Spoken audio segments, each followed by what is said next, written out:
안녕하세요. 저는 올해 41가 되는 여자입니다.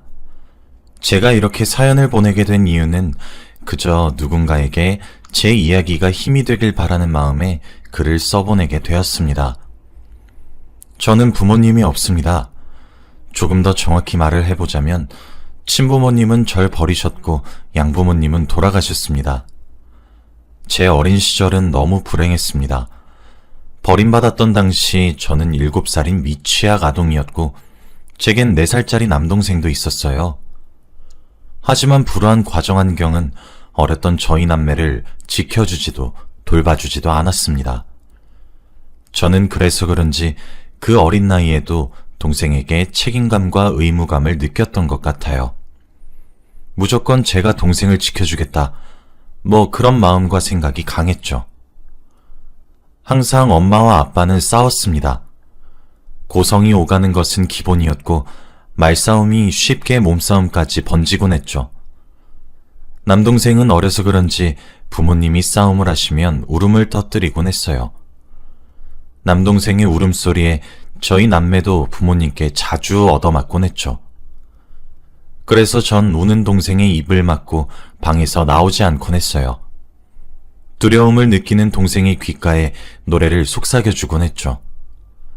그 시절 저희 남매는 그렇게 공포를 이겨내야만 했어요. 그러던 어느 날이었죠. 그날따라 엄마의 얼굴에 미소가 감돌았어요. 항상 인상만 쓰시던 엄마와 아빠가 저희 남매를 환하게 부르고 예뻐해주니 하늘을 날아갈 듯 기분이 좋더군요. 그렇게 난생 처음으로 가족 나들이를 떠났습니다. 아침에 저희 가족은 시장에 갔어요. 처음으로 다정하신 부모님의 모습에 남동생은 이거 사달라 저거 사달라 떼를 쓰기도 했죠. 전 조마조마했어요. 갑자기 원래 부모님처럼 돌아가 화를 내실 것만 같았거든요. 하지만 평소라면 사달라고 조르는 저희 말에 귀를 기울여 주지 않으셨던 부모님들이 동생이 가지고 싶었던 비누방울 장난감도 비싸다고 사주지 않았던 시장통닭도 사주셨어요. 그리고 저흰 장을 보는 엄마와 아빠 꽁무니를 졸졸 쫓아다녔죠. 그리고 저희 가족은 저희 지역과 떨어진 놀이공원에 갔어요. 다정한 엄마와 자상한 아빠는 저희 한 손에 솜사탕도 하나씩 사주셨죠. 저희 집은 가난했었기 때문에 그런 것들은 엄두도 낼 수 없었거든요. 정말 행복했던 하루였어요. 아직도 그날의 분위기, 부모님의 얼굴, 저희 가족의 웃음소리가 눈앞에 선합니다. 밤이 되었고 저흰 부모님 차 뒷좌석에 지쳐 잠들었었어요. 꿈만 같은 달콤한 현실이 너무 행복했거든요. 그땐 어려서 잘 몰랐어요. 부모님이 저희를 버리기 위해 그랬었던 사실을 말이죠. 얼마나 잤을까? 웅성웅성거리는 소리가 들렸고 야외에 누워 있었던 사실을 알게 되었어요. 눈앞에 잠들기 전까지만 해도 뽀뽀도 해주고 사랑한다고 말해주셨던 부모님의 모습은 온데간데 없었고 제 옆에 곤히 누워 잠든 동생만 있었어요. 저희 옆에는 커다란 가방이 2개 놓여져 있었는데 안을 열어보니 엄마와 아빠가 시장에서 장을 본 물건들이 들어있었어요. 그 안엔 칫솔, 수건, 휴지, 옷가지 등등 저희의 물건들로 보이는 것들이 들어있었어요. 7살이었던 저는 덜컥 겁이 났고 울음을 터뜨렸어요. 그랬더니 동네 어르신들이 제게 달려와 엄마는 어디에 갔냐 물어보시더군요. 남동생도 제 울음소리에 일어나 함께 울었죠. 우린 아무런 대답도 못한 채 엉엉 울기만 했어요. 그때 어떤 할머니가 저희에게 다가와 꼭 안아주시더군요. 아이고 불쌍한 것들, 이 어린 것들이 무슨 죄가 있다고. 아이고 울지 마라 아가들아, 하며 달래시기도 했죠. 저흰 그렇게 할머니네 집에 따라갔어요. 할머니는 제게 이것저것 물어보시면서 느끼셨던 것 같아요. 부모에게 버림받았다고요. 할머니가 차려준 따뜻한 밥 한 공기를 먹었고 우린 잠을 청했어요. 문 너머로 우리가 누구냐는 할아버지의 목소리에 할머니는 불쌍하다며 오늘 하루 재워주고 내일 아침에 경찰서에 가자며 설명하시는 것을 들으면서 잠을 청했어요. 다음날 날이 밝자 할머니는 아침상까지 거하게 먹이신 후 어딘가로 전화를 거셨어요. 그랬더니 잠시 뒤 할머니네 집으로 경찰차 한 대가 들어서더니 경찰 아저씨 두 분이 저희에게 다가오셨어요. 하지만 4살이었던 동생은 제대로 기억하는 것이 없었고 저도 아직 7살 정도밖에 되지 않아 아는 것이 없었어요. 제가 겨우 기억해냈던 것은 저희 집 동네에 있는 유명한 아구찜 가게였고 경찰차를 타서 그곳에 도착하니 저희가 사는 동네가 맞았죠. 동네에 들어서니 눈에 익숙한 길이 보여 제가 앞장서서 저희 집을 향해 씩씩하게 걸어갔어요. 한 손에 동생의 손을 꼭 부여잡은 채로 말이죠. 익숙한 초록 철문이 보였어요. 저기가 저희 집이에요. 데려다 주셔서 감사합니다, 아저씨. 라고 외친 뒤 저와 동생은 신이 나서 집을 향해 뛰어갔어요. 가자마자 엄마와 아빠에게 안겨 어리광을 부려야겠다 다짐했죠. 그런데 전 이내 충격에 빠질 수밖에 없었습니다. 녹슨 철문 대문은 굳게 닫혀있지도 않았지만 마당부터 아주 엉망이더군요. 엄마와 아빠를 아무리 소리쳐 불러도 그곳에선 인기척이 나지 않았어요. 저희 남매의 고함에 옆집 아주머니께서 나오시더니 저희를 보고 깜짝 놀라더군요. 엄마야, 너희들 왜 아직 여기 있어? 하시면서요. 아주머니와 경찰 아저씨들이 나눈 대화는 충격적이었습니다. 차에서 잠든 저희를 길에다 가방과 함께 두고 간 것은 부모님이셨어요. 정말 외면하고 싶었던 진실이었죠. 두 분은 매번 큰 싸움을 하시면서 결국 이혼을 하게 되었던 것 같아요. 그래서 각자 새 인생을 살려고 했는데 저희 남매가 걸림돌이 되었던 거죠. 옆집 아주머니는 아니, 오늘 우리 남편이 새벽에 신문을 돌리다가 수연이 엄마를 봤다고 하더라고. 그러면서 어떤 남자 차를 타고 갔다고 하길래 난 글쎄 수연이 엄마랑 아빠가 새벽에 어디 가는 줄 알았잖아요.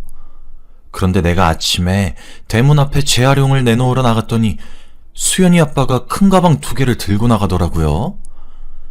내가 수연이 아빠 아침 일찍부터 부지런하네 했더니 나한테 고개만 꾸벅 숙이고 갈 길 갔거든.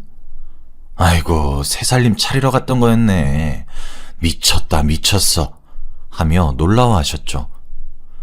저희를 길에다 버리고 엄마는 새벽에, 아빠는 아침 일찍 동네를 이미 떠나셨던 거죠. 저희 남매의 부모님을 한 분이라도 찾기 위해 경찰 쪽에서 사방팔방 노력을 하셨지만 어렸던 저희에게 얻을 수 있는 정보는 한정되어 있었고 결국 저희는 고아원 시설로 들어갈 수밖에 없게 되었습니다. 언제까지고 떠돌이처럼 지낼 수 없으니 시설에서 보호를 받게 된 거죠. 그렇게 시작된 고아원의 삶은 저희의 인생을 정말 바꿔놓았어요. 새로 시작된 삶 속에서 전 치열하게 살아가야만 했습니다. 저보다 3살 어린 단 하나뿐인 남동생을 지켜줄 수 있는 사람은 이제 저 하나였으니까요.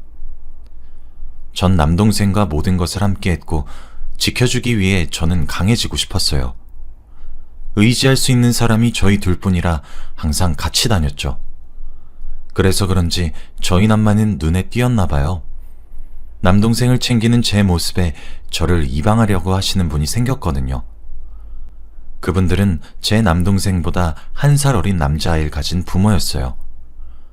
남동생에게 누나를 만들어주고 싶어 입양을 눈여겨봐두다 제가 눈에 띄었던 것 같아요. 그래서 그런지 저와 제 남동생 둘 다를 입양하는 것이 아니라 저만 원하더군요. 결국 입양 절차를 밟게 되는 순간이 찾아왔고 전 남동생과 생이별을 하게 생겼죠. 사실 제 남동생도 부모님이 저희를 그렇게 버린 것이 충격적이었는지 제 껌딱지처럼 붙어 다녀 했고 저와 떨어지면 분리불안이 생겼던 아이였어요. 제가 떠나게 되는 날 동생은 세상이 떠나가라 울었고 저도 그런 동생을 보고 따라가지 않겠다고 동생에게 남은 사람은 이제 나 하나인데 내가 어떻게 얘를 두고 가냐며 버티기 시작했어요. 다행히 그런 우애 깊은 저희 남매의 모습에 절 입양하려던 분들도 마음을 돌려 결국 제 동생과 함께 입양을 해주기로 결정해 주셨어요. 정말 다행인 부분이죠. 대신 제게 약속 한 가지를 하라고 하셨어요. 제게 제 친동생 말고 또 다른 남동생이 생기는데 그 아이를 시간이 오래 걸려도 괜찮으니 지금 동생처럼 가족으로 받아달라고 말이에요. 그렇게 저희는 새로운 부모님을 가지게 되었습니다. 새로운 부모님들은 정말 잘해주셨어요. 제가 원래 살았던 주택가도 아니었고 정말 비싸 보이는 아파트에 살게 되었고 밥도 끼니마다 고기 반찬이 올라왔죠.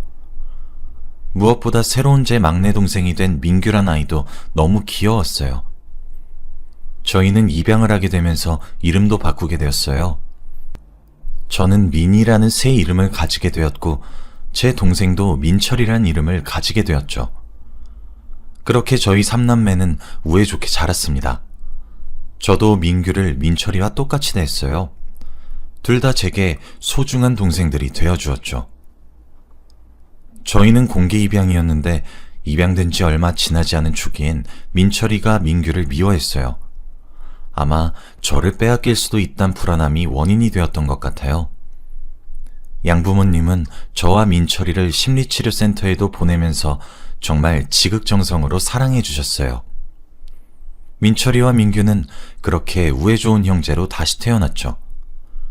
남동생들은 누나라면 껌뻑 죽는 척이라도 하는 아이들이에요.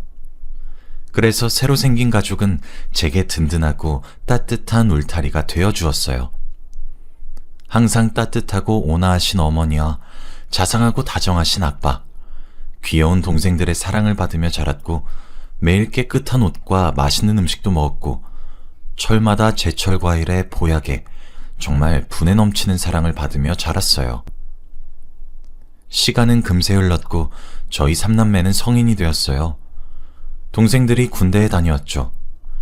하지만 막내 동생인 민규가 전역을 하던 그해 엄마가 돌아가시게 되었습니다. 사실 저희 남매를 입양하셨을 때도 이미 늦은 나이에 민규를 낳으신 분들이셨고 노산이었다고 했어요.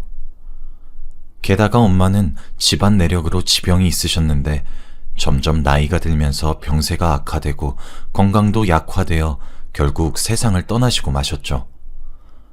저희에겐 청천벽력 같은 소식이었어요. 하늘도 무심하다고 생각했죠. 저희가 행복한 삶을 사는 것이 그렇게 안 이꼽냐고. 신이 있다면 멱살 한번 잡아 물어보고 싶더군요. 엄마를 그렇게 떠나보낸 뒤 저흰 내 가족으로 다시 열심히 앞에선 당겨주고 뒤에선 밀어주며 생활했어요. 하지만 막내 동생 민규가 30, 민철이가 31, 그리고 제가 34이 되던 해에 아빠가 대장암에 걸리시게 되었고 암을 발견하자마자 수술을 하시게 되었죠. 여러 차례 큰 수술의 고비를 넘기며 상태가 좋아지는 듯 했지만 그런 생각이 무색하게도 아빠도 엄마 뒤를 따라가게 되시고 말았어요. 든든했던 저희의 울타리이자 버팀목, 그리고 구원자가 되어주셨던 부모님을 또 한 번 잃게 되었죠. 한 분 한 분 떠나실 때마다 하염없이 오열했고 목 놓아 울었어요. 저는 민규와 민철이를 안아주며 통곡했죠. 아빠는 암에 걸리셨던 이유로 미리 자신의 미래를 직감하게 되셨는지 재산분할도 미리 하고 가셨더군요. 친아들인 민규에게는 엄마 명의였던 건물 2채를, 제 앞으론 저희 가족이 살았던 집과 상가 건물 하나를, 양아들이었던 민철이에겐 아빠 명의였던 건물 1채를 남기셨죠. 저희는 정말 깜짝 놀랐습니다. 저와 민철인 생각지도 못한 부분이었어요.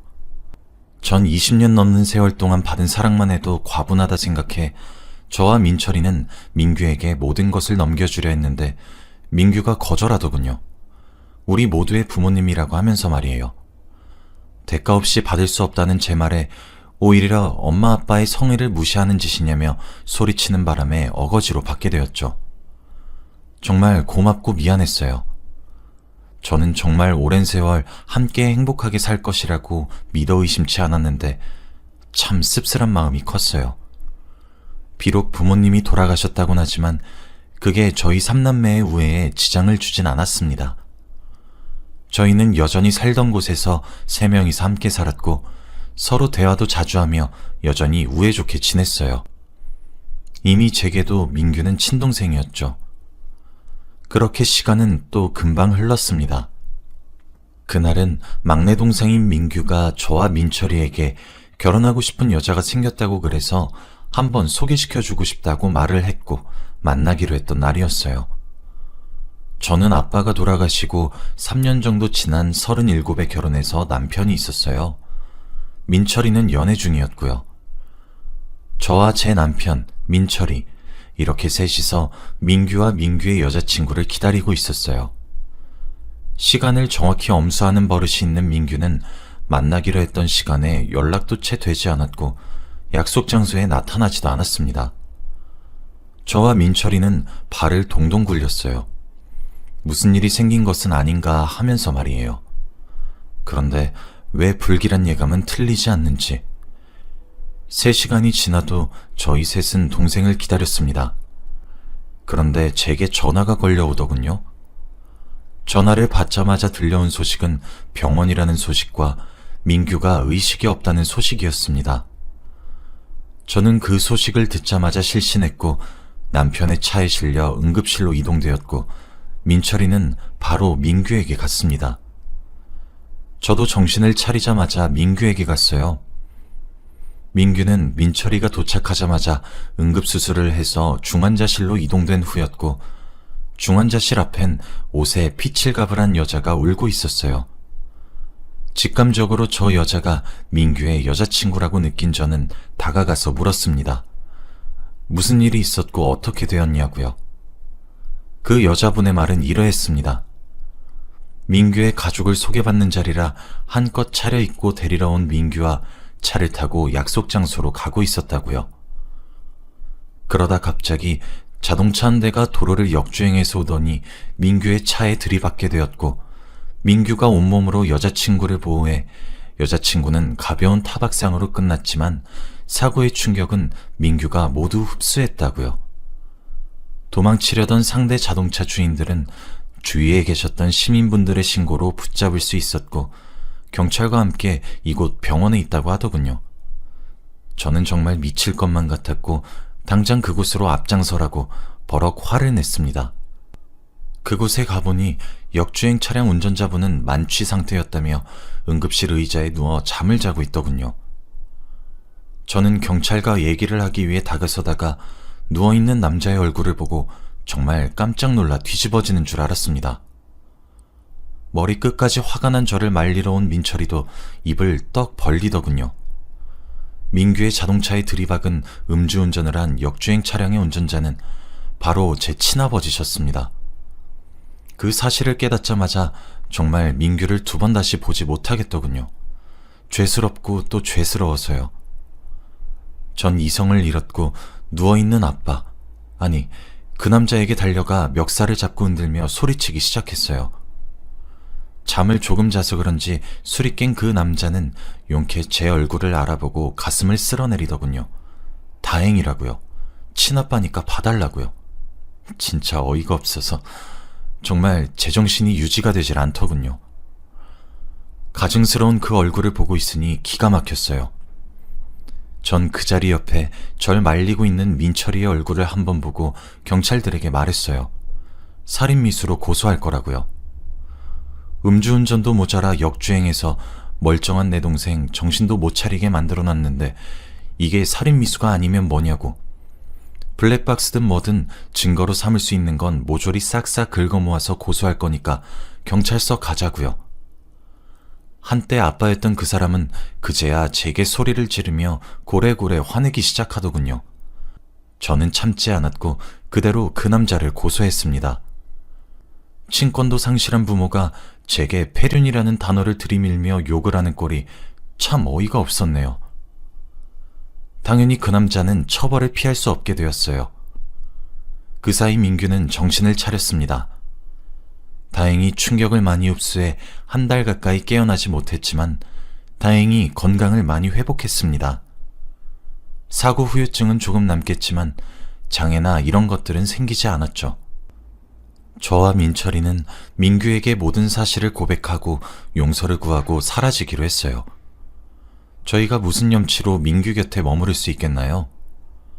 남들은 부모님의 사랑을 먹고 자란다는데 왜 저희들은 친부모에게 불행만 받고 자라는 건지 한편으론 억울하고 한편으론 절망스러웠습니다. 하지만 민규는 그런 저희를 품더군요. 오히려 저희를 안아주며 위로했어요. 그런 소리 하지 말라고. 누나랑 형이 놔두고 가버리면 남겨진 나는 어떻게 하냐고요. 저희 삼남매는 그렇게 부둥켜 안고 또 엉엉 울었네요. 제 친아버지는 실형을 지금 살고 있고 그때 사고가 났음에도 불구하고 민규의 여자친구는 민규가 회복할 때까지 기다렸다가 결혼식을 하기로 했습니다. 아마 재활이 끝나면 식을 올릴 것 같습니다.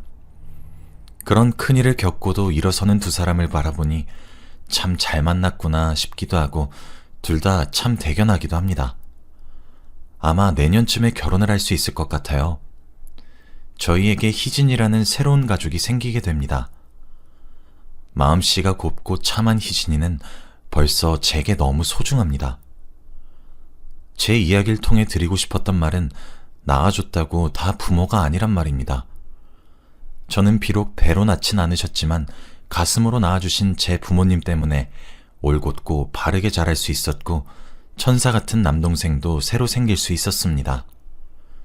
당연히 낳아준 친부모보다 길러주신 부모님이 더 소중하고 존경합니다. 그러니 발목을 잡는 가족에게 너무 마음을 쏟지 마세요. 어쩌면 그들은 가족의 탈을 쓴 악마일 수도 있으니까요.